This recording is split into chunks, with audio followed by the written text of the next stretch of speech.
Hey guys, welcome back to another session of the Hopry. My name is Mark Starr, and today we are on to part 3 of our 5-part series where we're really kind of just taking a look at Oregon hoppy beers. So the first 2 that we reviewed this week, we did the Sino Imperial Pale Ale from New Old Lompoc on Monday.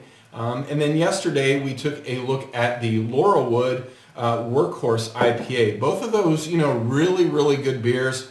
I think for right now I'm really kind of leaning towards the Laurelwood of the 2. Just really felt like it was a little bit more balanced, a little bit nicer of a beer, though I do like the Lompoc as well. But today we're going to be shifting our attention to a brewery that we've actually had on fairly recently. It's by a brewery called Ninkasi. And once again, they're another brewery out of Oregon, specifically Eugene, Oregon. And this beer is their Tricerahops Double IPA. And, clocks in at about, what does it say here, 8.8%. So you've probably noticed as well that as we go through the week, the beers are getting heavier and bigger in alcohol content. And that's kind of by design. I figured, probably doing 5 beers in a row, all focused on the same thing, that it would be nice to kind of really look at them in order. So still got 2 really good beers, hopefully lined up for you guys. But in terms of this one, let's go ahead and take a look. Well, I'll tell you, visually it looks a lot like the Workhorse did yesterday. It's got that really nice warm orange color. This one's got a bit more haze to it though than that one did. I can also see a little bit of the yeast floating around in the bottle. Now I didn't shake it up or handle it roughly, but it does have a little bit in there. So obviously because this is a bigger ABV, a little bit more going on in the bottle, that's probably going to happen. But the head on it, really traditional, off-white, kind of a tan color, light tan color, giving it a nice soft little swirl like that, really pushes up about 2 fingers worth of head. So, overall really traditional looking for this style. Again, it's very similar to this Laurelwood that we looked at yesterday, but also like that when I can smell it. So that's a good thing. But I'm going to go ahead and smell further and get the party started for tonight. We're about halfway done now, so again, hope you guys are enjoying these. So here we go.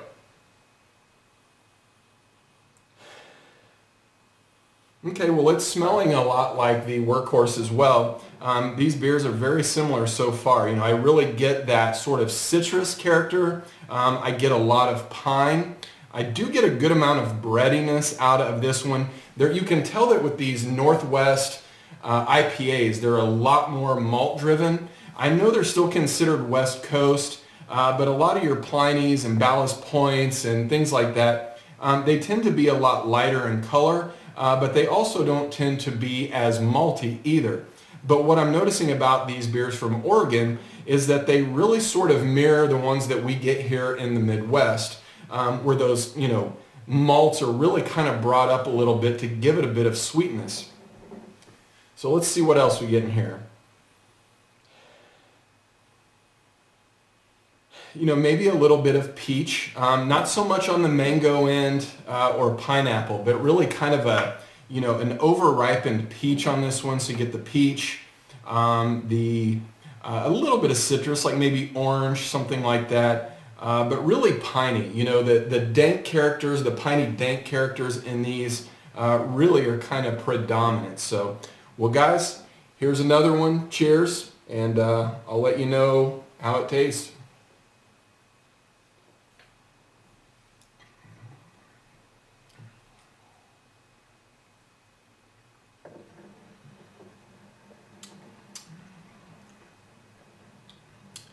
So there is a good amount of bitterness up front. I would say that the malt character in this one is probably the most predominant of the 3 that we've had. I think the high-end hops are pulled back a little bit. So, yesterday I was saying that this one has a ton of that West Coast flair, but with some maltiness really to kind of balance it out.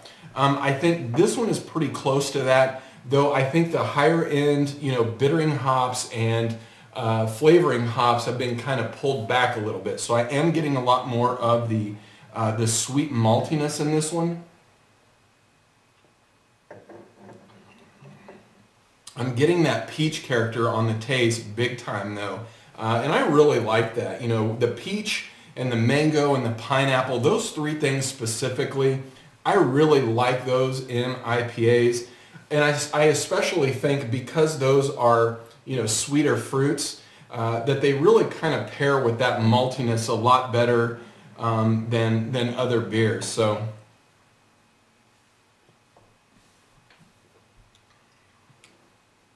and you can tell this one's getting a little bit bigger. I would say the booziness is just, you know, really a little bit more prominent than the other two that we've looked at so far this week. Is it balanced? Yeah, I'd say it's balanced really nicely. Drinkability for this one is pretty high.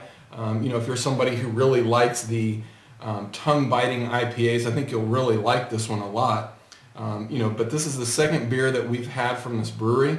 It's the second beer that I've been really happy with. So I guess there's probably 3 or 4 more others that I'd like to try one day, and who knows, maybe I'll get another trade where I can buy some more of these, or trade for some more of these, I should say. But yeah, the Ninkasi Brewing Tricerahops Double IPA, really a nice beer. Nothing to complain about. So, well guys, once again, today's Wednesday, we're halfway through. Hope you guys will come back tomorrow on Thursday.